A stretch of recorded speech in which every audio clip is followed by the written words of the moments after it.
If you have over $200,000 sitting stagnant in your bank, retirement account, or home equity, then you're literally losing money.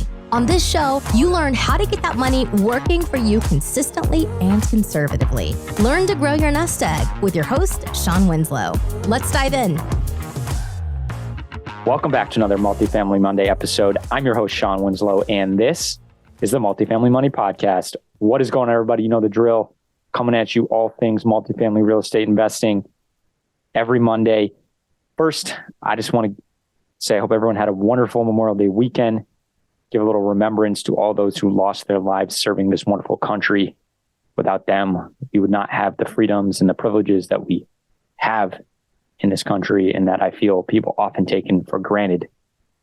And so I just want to give a little moment of silence here for those who lost their lives serving this country. Again, thank you for those who lost their lives serving this country. And then again, for those that have served and continue to serve. We are forever indebted to you all. Thank you. Today, I want to get in to a quick topic here, another solo episode. I'm kind of going to do a series here going forward. It'll be sprinkled in with interviews, but I kind of want to give everyone a feel of, what it's like or what you should be doing once you get that LOI signed, right? I've always talked about, how to get deal flow, how to increase deal flow, how to find a good deal, and then obviously submit your LOI. But what happens actually once you catch that fish, right? You get that LOI signed, kind of what happens next. The last episode I did in this style was on doing a property tour. And we'll link that in the show notes below. If you haven't listened to it, you should. But what you should be doing on a property tour, right? Because that's important too. Before you submit an LOI, this isn't just a numbers game. This isn't just, it looks good on the spreadsheet. No, what's the feel? What can you actually do with the property once you're on site? You can kind of readjust maybe your CapEx budget a little bit once you get a feel of the property. And how does that probably actually make you feel when you step on site? Are you feel safe? Do you think you can actually implement the business plan that you had in mind, and so on and so forth? So check out that episode. But today's episode is once you get that LOI signed, what is next? And what we use is an online-based software called Monday.com. You might also be familiar with another product called Asana, does the same thing. And we use this to manage our workflows in many different capacities. But specifically for this one, we track, once after an LOI is accepted, it's kind of a checklist of the key things you should be doing. And this has morphed over time, right? When we first started out, we didn't have anything. It was just kind of, by the seat of our pants, right? And it's kind of morphed over time where we've gotten more organized, more diligent, more proactive. And as time goes on, as you do more deals, you pick up different nuances that you need to be, taking into consideration when you're closing a deal. And again, every deal is different. So there are going to be different nuances, different steps you need to take.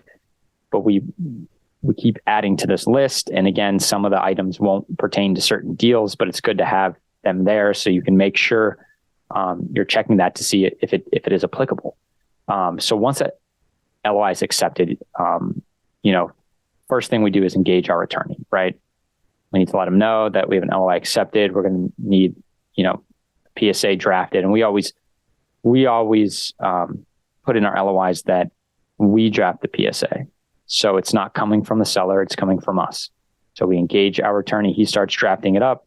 Now you want to have a conversation, obviously it's based off the LOI. You write, your PSA is based off of the major bullet points, major items in your LOI. That's what goes in your PSA. But you want to have a conversation of kind of what items in this deal are really, hot button topics for you and what you really want to focus on. Kind of some mechanisms that your attorney can use to get that right. So that's where you're going to, really engage first. And then also you're going to engage if you're raising capital, your investor list, give them, kind of that excitement email, like, hey, we got a signed LOI, more to come. At that time, you can give them some high level info about the deal, the numbers, where it is, obviously, and kind of what the business plan is. In talking about business plans too, is I feel like this gets forgotten or overlooked quite a bit with a lot of people. And maybe that's just, lack of experience or just so much going on that this kind of falls in the background until you get closer to close, but it shouldn't.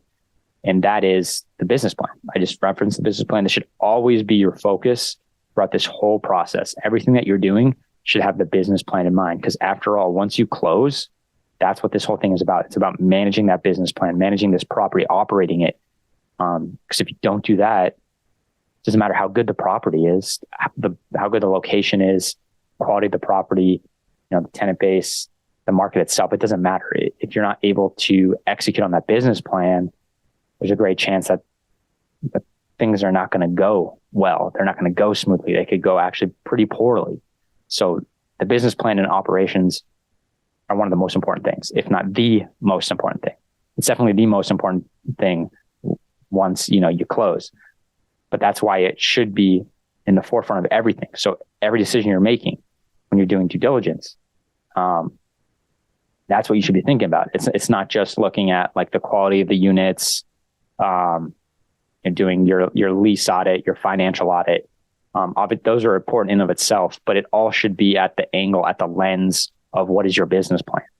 Because after all, that's all going to dictate if you can do your business plan or how you're going to do your business plan. This is very important. So again, going through from day one of LOI signed, PSA signed to close, that is what it should look like, right? And one thing about the LOI I want to mention is we always put business days, right? So both on our due diligence period, our escrow period is business days. Obviously, there's pretty obvious reason we do it. You get more days out of it because if you put calendar days, that includes weekends. Another reason we do it is you can't get as much done on weekends. Yes, you and I, me and the GP team can work on weekends, and we do, but not everyone does that. So if we need to call a contractor, get a contractor on site, if we need to get on site, if we need to engage our lender, that's not going to happen, right? It's very rare that any of that's going to happen over a weekend, right? People have weekends off and they do their own thing. They don't care about your deal, right? They'll wait to a business day, right? So that's another reason we do it, because there's only so much you can do on a weekend in terms of closing a deal. So that's why we put in business days. So this will come, I'll bring this up again, but I just wanted to preface it with that. So some things you really want to look at once the LOI is signed, and for those that aren't familiar with the process, it can take, 1 to 2 weeks once the LOI is signed. The way we do it, as I said, our attorney drafts up the PSA, sends over the first draft to their attorney, the seller's attorney, and they're going to do something called the red line, where they go in and red line things that they want changed. Sometimes it can just be verbiage. Maybe there's, what they think is a grammatical error. And then there's things that are actually of, substance, of importance, that they don't want this. Maybe you put in kind of an occupancy threshold that needs to be met up until closing. Maybe they don't like that and they redline it out, right? So they do things like that. And then they send the PSA back to your attorney. Then you get on a phone call with your attorney and you go over the things that were redlined, the things that you're willing to concede on, or things that you're not willing to concede on. And then you make your red line and send it back. And this can go back and forth, a few times. Hopefully not too many, right? Costs will go up because attorneys get paid by the hour, but it'll go back and forth a few times. And again, that can take 1 to 2 weeks. And then once it's executed, meaning once both parties agree, they sign, you sign, it's executed. And then you got to get your earnest money over. And that'll be stated in the PSA, how many days it is. Usually it's a couple days to get funds over, and usually it's held by a title company. And so that's another step that you need to be taking is engaging a title company. That's usually done, at least how we do it, by our attorney. They set up with a title company. If it's a market they've done business in before, they probably have a title company that they really like working with. So they'll recommend that. If not, I would say it's up to you to find what's a good title company and ask other local investors what they use if this is a new market. Engage the title company. That's where you're going to wire your earnest money deposit, and then the clock ticks, right? And what I mean by that, as I referenced earlier with business days, in today's market, you're most likely not going hard from day one of signing the PSA, unlike the last 3 years where it was super competitive and everyone, you had to go. You weren't going to be ever accepted if you didn't go hard day one of signing the PSA. Luckily, for the most part, that's in the past. I've still seen it here and there for people who really want the deal, don't want to compete on price, want to compete on terms. They'll do that. For the most part, it hasn't been necessary in the last few months, last six plus months. Probably more like actually 8 to 9 months. But anyways, the reason why this is important and why I alluded to the business days over calendar days before is that clock starts ticking until your money goes hard, right? So like in a recent LOI we signed, earnest money goes in and it goes hard at the end of due diligence period, which for us is generally 30 business days. So that clock starts ticking, right? So you got 30 business days to get everything you need to get done. Obviously the biggest thing is get your lender in order, right? Your loan in order. And to be cleared by the end of those 30 days. So then the money goes hard, you're getting that funding. And obviously engaging your equity slice too, if you're raising it, not bringing your own money. But there's also a lot of other things to get done as well. So I'm going to more focus on kind of the due diligence aspect of it. So for those 30 business days, not necessarily what happens after that and all the raising money, I'll do another segment on that. When we go over, webinars, how to funnel them in to get them into your portal and so on and so forth, and how to wire them and so on and so forth. So say, let's just kind of talk about the due diligence period. So at this point, you've wired the money, or the PSA is signed, you've wired the money, due diligence is starting. And and I recommend doing this before the PSA is signed, and that's engaging contractors you want to use. Get a few, 2 to 3 for each kind of contractor, right? So roofer, plumber, electrician, so on and so forth, right? Get a few. Already engage them. Tell them we're going to need you on X date. Assume that you're going to get the PSA signed at this point, right? So they can actually get on property and talk with a broker when the earliest you could do that, but just engage these guys, engage inspector, even if there's no contingent on inspection, it's important to bring an inspector in. So, like there's some major plumbing issues or roofing issues, if you're going to have to deal with those kind of big ticket items, foundation issues, just so you can either maybe not go forward with it because your money hasn't got hard, or know that you're going to have to allocate extra CapEx to that. So engage them as soon as possible. Coordinate site visit. You want early access as soon as possible. And then you want to get on site, obviously, right? So what are some of the things we want to be doing here? Obviously, we want to review financial documents. So income statement, balance sheet, rent rolls, tax returns, and depending on how long they've owned the property, there's only so much you're going to get. If they've only owned it for 1 to 2 years, there's only so much you're going to get versus, 5+. And obviously if they've owned it, less, you want to understand why they're selling. Because that could be a reason maybe you don't want to buy, but you've probably hopefully already tackled this to an extent before you've executed the PSA, but obviously that's still something you want to pursue further just to make sure you're comfortable with it, especially since your money hasn't gone hard. So, you do have that time. And you really want to audit all of this stuff, right? Make sure everything is lining up, look at the utilities. So really matching the income statement. You want to do a lease audit on the rent roll, how many month-to-months, how many 12-month leases, your AR reports, your accounts receivable, like what's the delinquencies and payments. And you really want to look at every single lease and make sure it matches up what they're telling you from, term, obviously rate, the name, and you want to see if they have any, credit background checks on these individuals. Hopefully they do. You just want to get a real picture of your tenant base and what you're dealing with. And again, within the lens of your business plan, what you need to do to achieve that. Number two, obviously inspect property condition. This is when you're going to be on site and you want to walk through every single unit. I don't care. You want to get into every single unit. You make sure you get in every single unit. Usually there's like a buyer questionnaire before you executed the LOI. And in that, I always put, we need to walk every single unit. So, and then if there's any questions or pushback, I allude to that buyer's questionnaire and say, I put it in this questionnaire that's what we do and what we need to do. Because that's important, right?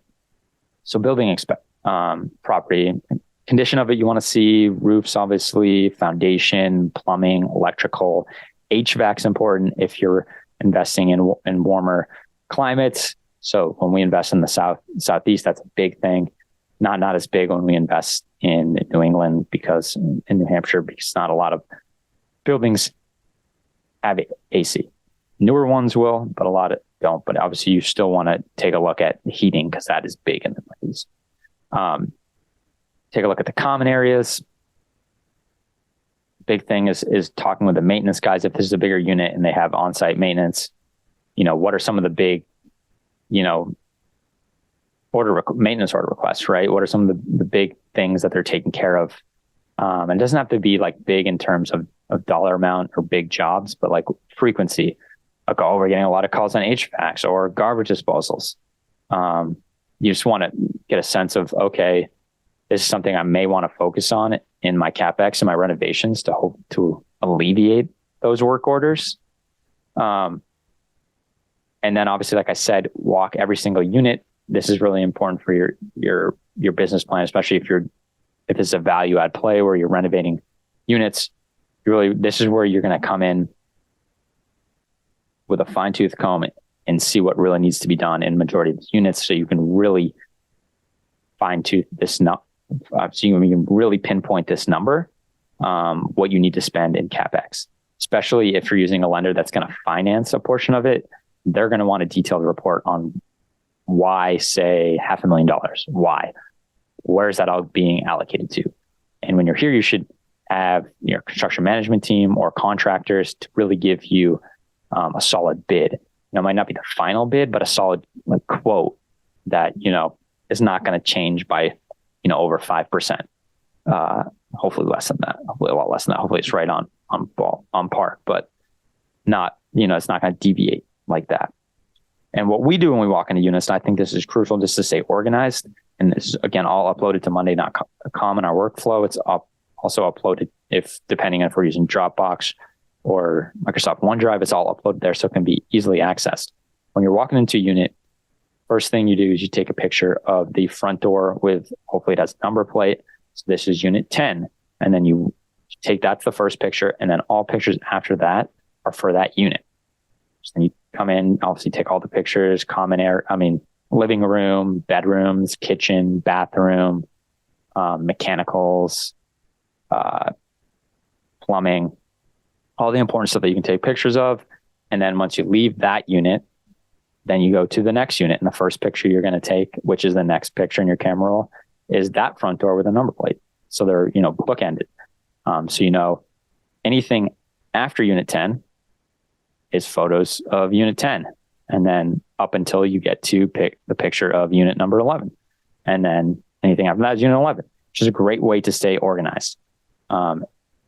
It might sound pretty obvious and intuitive after I've said that, but I've seen people that are not organized in that sense when they're doing due diligence, and it's just been a really great strategy for us. So yeah, again, we're walking every unit, and usually if it's a bigger property, we have teams, right? So it's not like, I try to see as many units as I can, but sometimes it's just not feasible. If you're doing 200 units, I try to walk every single unit, but sometimes it just don't work that way. Because sometimes I want to go in and see what's going on with the lease audit and the financial statement audit. Or I'm outside with a contractor, stuff happens, right? So we have teams, and then we can tackle it really fast and then go in later and look at the photos. And we break down what we need. We're obviously taking, okay, there's a 100 HVACs. 20 of them will definitely need to be replaced. 15 might need some repairs, and remaining seem pretty good for the next couple of years. And we'll just take that type of inventory. So then we can go back to the, when we're doing our CapEx budget and really hammer that home. And same thing with the units. 20 units are going to need, new front plates of the cabinets, right? They're not going to need full cabinets. 15 are going to need completely new cabinets. 10 are going to need new countertops. 75 are going to need new flooring. All are going to need new paint, so on and so forth. And you take those tallies and you come back and you can really, again, pinpoint and narrow in on what the CapEx budget is going to be. And not only is this important for the lender and also for how much you need to raise and really understand that, but it's also important for your business plan. And, going back to how you underwrote it, do these two things match up? And if they don't, is it still feasible? And hopefully at this point, you've done enough deals that you're not way off when you're with your original initial numbers and initial tour, right? But this just helps you really pinpoint everything and get comfortable with that. And again, this is all from the lens of the business plan. Does this match what we need to do? And if not, if we need to pivot, does this still make sense? And sometimes that'll happen. I'll be like, actually, I think we need to go this way with the business plan. It's still going to work. But it's important to come at from that lens. It's not just there to check a box and be like, all right, we're going to need 20 units with new flooring, 50 with new paint. Like, not just there to check the box. It's there like, what's going to be the ROI now? If I have to put X dollars into these amount of units and get this rent bump, is it worth it? Or, can I just do just a basic turn with clean it, fresh paint, and I can get X number of rent increase because we've been so below the market. Well, maybe that's a better ROI and that's the way to go. These are things that you need to be thinking of when you're doing this. Next is evaluate lease agreements. And I mentioned that earlier. You want to look at all lease agreements, noting the terms, rental rates, the expirations, any outstanding tenant issues, again, accounts receivable and delinquencies. Obviously, you want to hammer on and see, okay, the potential opportunities for rent increases. You've probably already done that homework, but really is when you really can see where it's moving, what their recent rents they signed have been, and if that's in line with where you think it can go. And sometimes they're just keeping it low because they want to, limit turnover, or they want to fill it up quick. So don't always take that what they've recently signed is the top. It might not be, but it's good to check this. Obviously, you want to be assessing market conditions, checking out the local area if you're not familiar with it. You really want to be asking both the leasing agent, the manager of the property, the PM team, maintenance guys. You want to be asking them all questions like, how do they feel the market? How's the traffic been? And then with the maintenance guys, how the work orders, obviously. And I always ask every individual, all of them, individually, if they had the checkbook and they could make the decision, what is the top? Usually I'll first ask what's the top thing that they would want to change. And then after that, I say, okay, what's the next two? What are your top three? And then they let you know. And this is great because they're on, if it's a bigger property, they're on their staff, they're on property every business day, right? So they know the ins and outs of the property, they know what it needs. They know what can make their life easier. So from a leasing agent's perspective, what's going to make their life easier for leasing? Property manager, obviously, what's going to improve the quality of living for the residents and the maintenance, what's going to make his life easier. So maybe there's not as many work orders, which is great because you don't have to spend as much money. So these are all important questions to be asking while you're there. Obviously, meet with property management. Evaluate kind of their team and see if you want to keep them on, or if you want to bring them over to yours. Really kind of engage what they feel has worked, what hasn't worked, opportunities of the property, problems with the property, and just beware sometimes at this point, they get checked out. If especially if they know that you're not going to be bringing them back on, they kind of check out. But it's important to still work with them, kind of engage them, reinvigorate them to an extent to make sure that they're operating the property as if they weren't, leaving. All very important things. And you obviously want to, with the lease agreement, you're going to assess tenant quality and retention.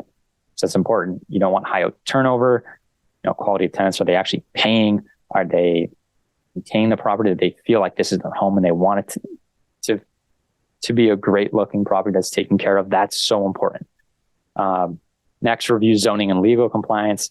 Obviously, your attorney's going to do this. Your title doesn't look up title, but really just leave no stone unturned. You don't obviously want to get into a situation where your property doesn't comply with local zoning regulations or building codes.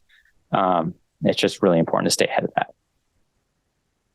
And then obviously the last thing, and this has kind of been the scope of what I've been talking about, is consider what is the future potential? Does it align with your business plan? Again, this is what you should be doing from the start. And while you're doing this, you should be thinking, all right, you should be organizing the takeover, what that's going to look like, how it's going to work, the parties that need to be involved. And you should be engaging those parties at this point all the way throughout, keeping them updated on the timeline. Any calls that need to be on with you and your team. This isn't just sign the closing docs and let's hope this goes well. No, we're signing closing docs this day. I need you, your team, her team, his team, all ready to go on X date, X time. This is the plan. There's even times where you can ask the seller if you could actually start on your business plan ahead of time. Maybe that's renovating units. And I have yet to have, there's definitely going to be sellers that will turn that down, but I have yet to see it. And to me, it makes no sense. If I was the seller, sure, you're going to come and put money into this property before we even close.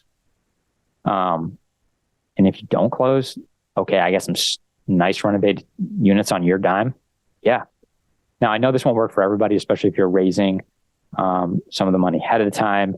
If you don't have access to that capital, or if you're getting it financed, it might make it tougher. But as soon as you can start this business plan, the best. Like, it shouldn't be take over. You take over the property and then, okay, let's organize how we're going to do this. No, you've already organized how you're going to do this. So as soon as you take over the property, it's implemented that minute you walk on property. And I'll get into like what that looks like as well. Like when you take it over, we're not talking about that today.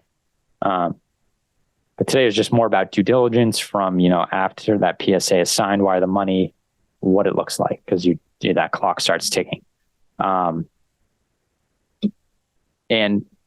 this is a time, like, this checklist we use on Monday.com is so important, because it's so easy in anything, but especially in this, to overstep stuff, right? And all along the way, you're going to be meeting with your GP team or general partner team. Maybe it's just you. Maybe, like for us, maybe it's just Greenbrier, so we don't have to. But if you have other parties in your team, just be something you're meeting with weekly, obviously, engaging your investors. And again, I'll have a separate episode on that. This is where you really need to be organized, because you're going to be getting so many emails from different people, from your attorney, if you're dealing with a broker, from the broker, from all the different contractors, if you're doing a syndication, your syndication attorney. There's going to be so many emails flying back and forth, calls, that is really important to be organized. That'll make or break it. So guys, I hope there's some value in this.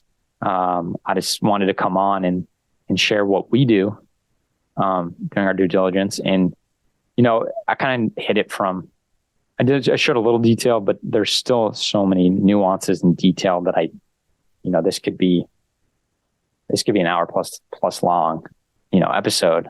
So I just kind of wanted to hit it from top level and sprinkle in some details and go in depth here and there. But again, every deal is different. Every deal has its own nuances, and it's just important to stay organized. That's the number one thing. That and communication with everyone involved. So thank you for tuning in as always, guys. And remember, as always, easy doesn't pay well.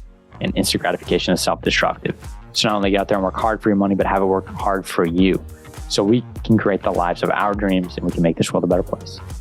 All right, everybody, catch you on the next one. Hey, this is Shawn Winslow. After being in the financial service industry for years and having candid conversations with good people just like you, I realized that so many of us are wanting an investment strategy that provides solid returns and consistent income without the bumps in the road. There's little known secret that your financial advisor doesn't want you to know. There is investment out there that is less volatile and the returns are stronger. Get more details by going to greenbriercg.com and clicking on the free e-report. And by the way, if this show has provided you any value, then feel free to leave an honest written review and of course, share it with a friend who needs it. See you next week for another great show.